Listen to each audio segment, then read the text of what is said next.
Hello guys, so this short video is looking into presentation of your classical hip impingement, which we know from literature usually is in the late 20s, 30s, and usually the typical presentation is young white female, quite active, loading a mind. So very thankful for Robin and Tammy to be with us here to sort of go through the presentation. The idea is to really increase awareness and to go through the journey which happens.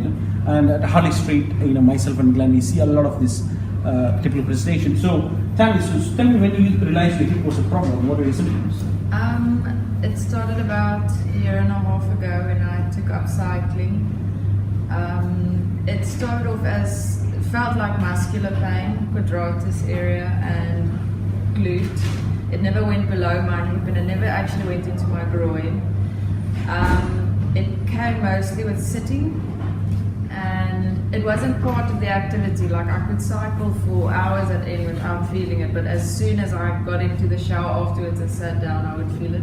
So at night, if I was lying on the side, strangely enough, if I went onto my back with a bit widespread legs, it released a bit. And then, it's just a gnawing, numbing pain, like nothing that I cannot tolerate, but I'm constantly aware of it. How much is it from 0 to 10? I would say about 4. Yeah, it's more like an ache, Yeah, it's a dull ache. And normally we know the number one symptom is sitting. Intolerance. So when you sit for long periods in low sofas, is it get worse with cycling and things like that? Yeah, the thing is with my cycling, I do trail biking, so I do a lot of standing when I'm cycling. So I'm not into that deep, like road cycling. Yeah. I think that's why I didn't feel it, but we do have a lot of vibration. Yeah, vibration. Yes.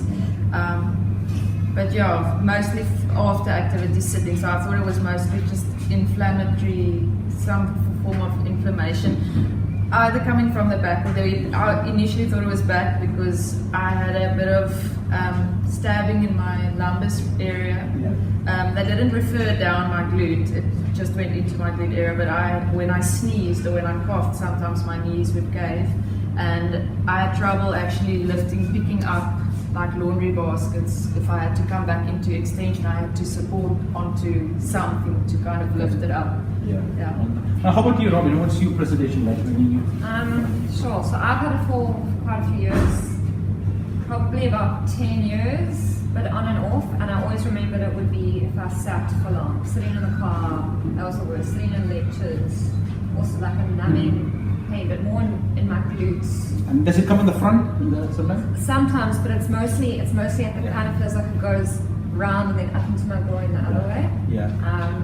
And then if I did things like if I played squash, I would be in agony for days afterwards in that area. Yeah. So then I stopped doing that. But I also cycle though. I do road cycling and time trial for triathlon. And funnily enough, it doesn't really bother me that much. So the sitting is worse. So similar, just sitting intolerance, Yeah, for long periods. yeah, definitely. And when I used to play hockey as well, that was something that also used to aggravate it quite a lot. So when did you formally, starting with Tammy, when did you realize that it was a hip problem rather than a back or other things? Well, I went for MRI and for an X-ray on my back, and they both came back clear because I had a lot of falls on my mountain bike, hard falls. Yeah. So the specialist suggested that I just clear it with X-ray. Maybe I've got a stress fracture. But that came back clear, and then I went for the MRI, and that also came back clear. So I thought I was going mad. I just tried to listen to where the pain was coming from, and over time I carried on with my activities. I did reduce my cycling and it improved, but then I started focusing more around the lateral hip and glute area. And when did you realize that it was more a hip problem than soft tissue issues and things like that? Well, today's test, I suppose, was one thing, but also, I had back pain, and then I thought it was my back, and then I had physio or whatever, but then it would come back. And then it kind of kept moving around. So I had a feeling, because I knew certain things in life, like I can't cross my leg over that way and do deep flexion and stuff like that. So I've always had a slight awareness, probably in my years of working as a physio, that I've ignored it. And then the test today, And you got all the classical symptoms, all the positive things. Yeah. So the important thing is, which gets ignored, is people see somebody like you, quite active, athletic, But the biggest thing I find is the impact on your life. You know? How does it impact your life on a day-to-day, and how is that affecting you physically and mentally?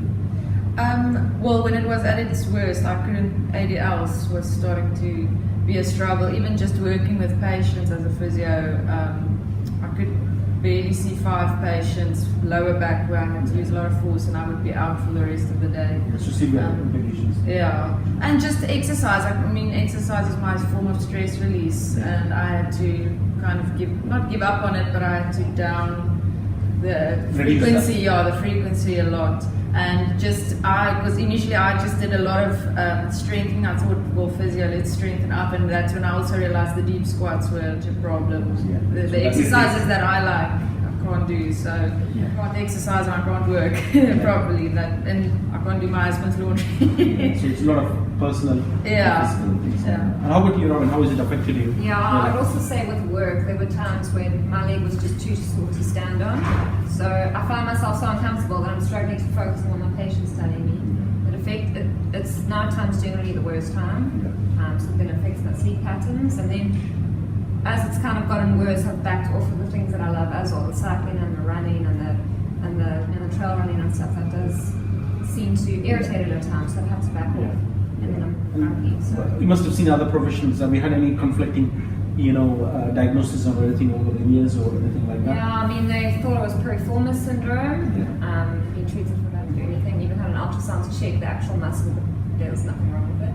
And like I said, many sessions on my back, lots of soft tissue work, which will also ease it for a little while.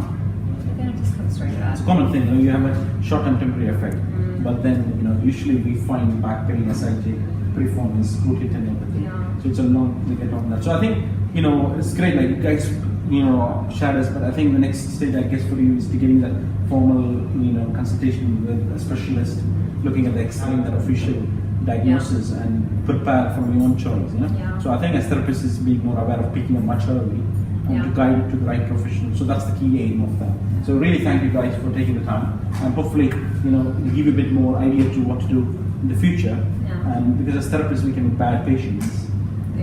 Bad, and where we sort of self-diagnose ourselves. And if we can pick it up early, then hopefully the prognosis is better. Thanks for your time. Thank you. Thanks.